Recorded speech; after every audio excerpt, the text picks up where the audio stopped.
Go. Mom, on the other hand, seemed unconcerned. Her motto was, if it doesn't involve your if it doesn't involve your going to school or church, I could care less about it. And my answer is no, whatever it is. She insisted on absolute privacy, excelled school grades, and trusted no outsiders of either race. We were instructed never to reveal details of our home life to any figure or authority. Teachers, social workers, cops, storekeepers, or even friends. If anyone asked us about our home life, we were taught to respond with, I don't know, and for years I just did that. Mom's house was an entire world that she created. She appointed the eldest child at home to be the king or queen, to run the house in her absence, and we took it from there, creating our court jesters, slaves, musicians, poets, pets, and clowns.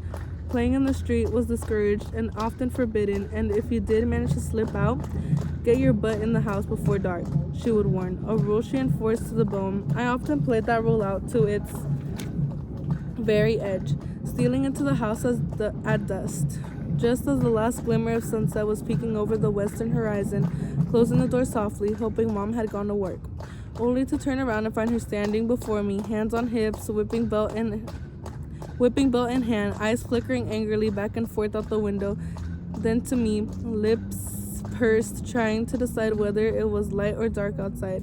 It's still light, I suggest, my voice wavering as my siblings gathered behind her to watch the impending slaughter. That looks like light to you, she snapped, mentioning to the window. Looks pretty dark, my siblings would chirp from the behind her. It's definitely dark, Mom, they'd shout, stifling their giggles. Bitches, man. Freaking, he's definitely dark. If I was lucky, a baby would wail in another room and she'd be off, hanging the butt on the doorknob as she went. Don't do it again, she'd warn over her shoulder, and I was a free man. But even if she had any interest in black flower, she had no time to talk about it. She was working swing at shift at Chase Manhattan Bank as a typist, leaving home at 3 p.m. and returning around 2 a.m.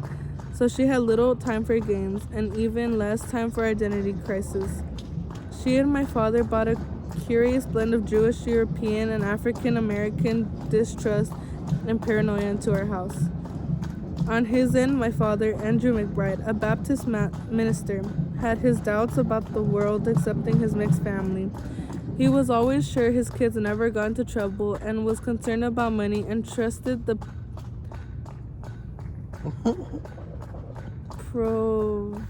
providence of the Holy Father to do the rest. Providence? After he died and mommy remarried. Oh, Mom remarried. And my mommy. stepfather, Hunter Jordan, seemed to pick up where my father left off, insisted on education and church. On her end, Mom had no model for raising us other than the experience of her own Orthodox Jewish family, which, despite the seeming flaws in unblending nature, a strictly stridicity, a focus on money, a deep distrust of all outsiders, not to mention her father's tyranny. These are big words. We presented the best and the worst of the immigrant mentality. Work hard, no nonsense, quest for excellence, distrust of authority figures, and a deep belief in God and education.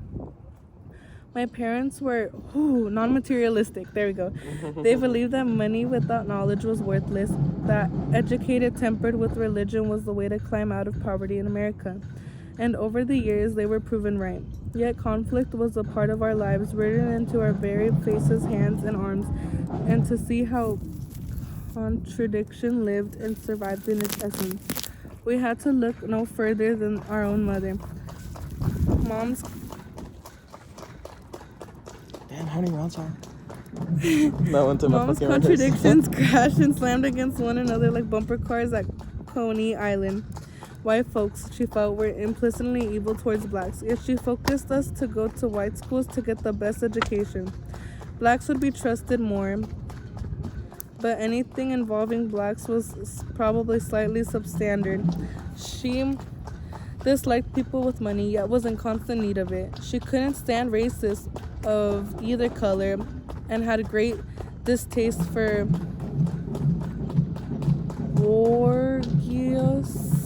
Borgias blacks who sought to emulate rich whites by putting on airs and doing silly things like converting their couches with plastic and holding teacups with their pinkies out. What fools, she'd hissed. She wouldn't be bothered with parents who bragged about their children's accomplishments, yet we strive for the highest professional goals. She was against welfare and never applied for it despite our need, but championed those who availed themselves out of it. She hated restaurants and would not enter one if the meals were served for free. She actually preferred to be among the poor and the working class poor of the Red Hook housing projects in Brooklyn, the cement mixers, bakers, donut makers, grandmothers, and soul food church partitions who were her longtime friends. It was with them that she and my father started the New Brown Memorial Baptist Church, a small storefront church which still stands in the Red Hook today. Mom loves that church, and to this day she still loves Red Hook, one of her most dangerous and neglected housing projects in New York City. On any given day, she'll give up the morning, take the New Jersey Transit train from her home in Ewing, New Jersey, to Manhattan, then take the subway to Brooklyn and wander down the projects like the Pope, the only white person in sight, waving to friends, stepping past the drug addicts, smiling at the young mothers pushing their children in baby carriages, slipping into the poorly lit hallway of the 80 Dwight Street, while the young dudes in the hoods, sweatshirts stare balefully at the strange, bow-legged old white lady in Nikes and red sweats who slowly hobbles up the 3 flights of dark, urine-smelling stairs on Arthuric knees to visit her best friend, Miss Ingram, in apartment 3G. As a boy, I often found Mom's ease among black people surprising. Most white folks I knew seemed to have a great fear of blacks. Even as a young child, I was aware of that. I'd read it in the paper between the lines of my favorite sports columnists in the New York Post and the old Long Island Press, in their refusal to call Cassius Clay Muhammad Ali, in their portrayal of Floyd Patterson as a good blank Catholic, and in their burning criticism of black athletes like Bob Gibson and the St. Louis Cardinals, whom I idolized. In fact, I didn't even have to open the paper to see it. I could see it in the faces of the white people who stared at me and my mom and my siblings when we rode the subway, sometimes laughing at us, pointing, muttering things like, "Look at her with those little..." It says the N-word again! The little blanks. I remember when a white man shoved her angrily as she led a group of us onto the escalator, but Mom simply ignored him. I remember 2 black women pointing at us saying, "Look at that white..." This is another bad word. Bitch? Yeah. Look at that white bitch. And a white man screaming at Mom somewhere in Manhattan, calling her a blank people lover. Mom ignored them all, unless the insults threatened her children, at which time she would turn and fight back like an alley cat, hissing, angry, and fearless. How many more pages until the... Can we stop here? I'm tired. I don't want to. It's real with me. You're tired. You've been laying down reading. I don't want to read this anymore. It's so boring. But that's a lot of pages, actually. For 2 months. Best friend, for 2 months, you should have finished this thing. Should've. I didn't want to read it. Yeah. 2 months, you should be... Sorry, guys. I'm going to bend the pages. This is my own book. In my own book. I love those, that one rap. I forgot his name. Rap? It was like this rap that went on adventures and shit. Oh, what's his name? Something Stilton. Geronimo Stilton. Yeah. The books were like... I love those books. I would read that over this thick. I remember one time I had to take a test on it, but I never read it. So I read it. Yeah, you're barefoot? Yeah. Wait, I want to kind of take my shoes off. I read it in one night because I was like, oh shit, I gotta go. Because like it's an entertaining book. It's better than whatever the fuck The Color of Water is. Like People lover. people lover. Blank people lover. I read. What books did I read? I remember my freaking like 6-year-old self was like, I could read a Harry Potter book. Give that shit to me.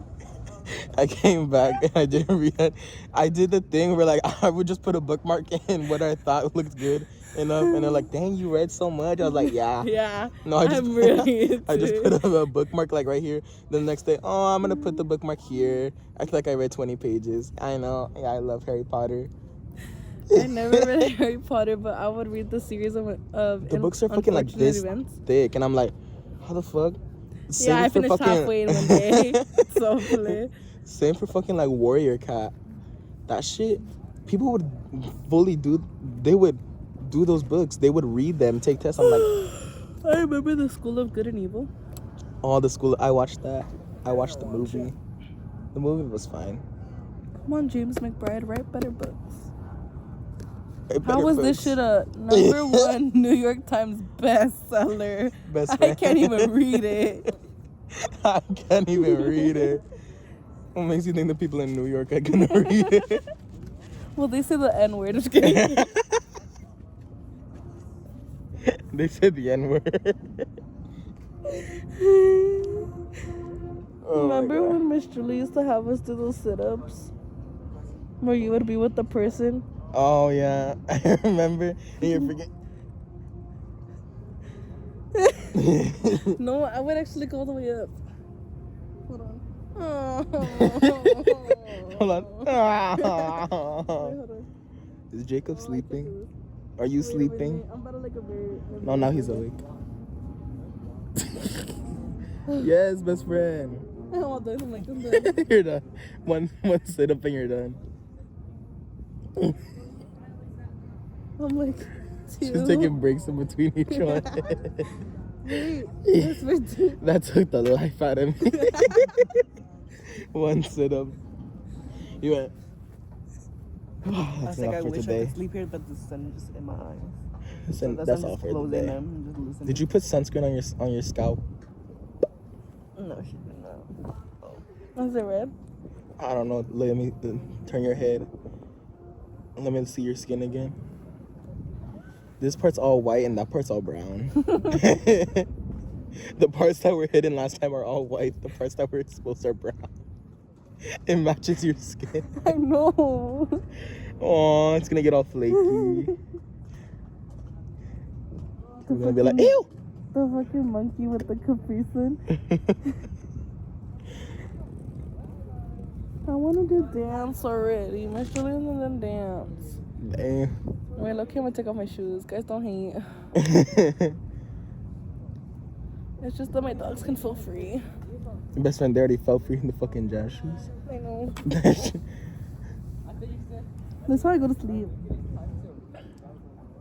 Then in the background. Oh, Ow. I don't want to read this book anymore. why do you have to read it? For what? Avid? AP Lang. Do you have to take that class or like what? They forced you? What if you said no? Then I want to get college credit. I don't give a fuck about college. I do. I do. Me too. Bitch! I think next year I take a college math class. I'm like, get comfortable. Best friend. I can't do it. Okay, do it. What time is it? Lord, I can't do it. Loudy. I cannot do this It's shit. 3:34. Wait! Miss Julie. Mr. Jesse's fuck. I forgot Mr. Jesse's coming. Oh, shit. How long did I read for? And I only read like 3 pages. The recording is 15 minutes long.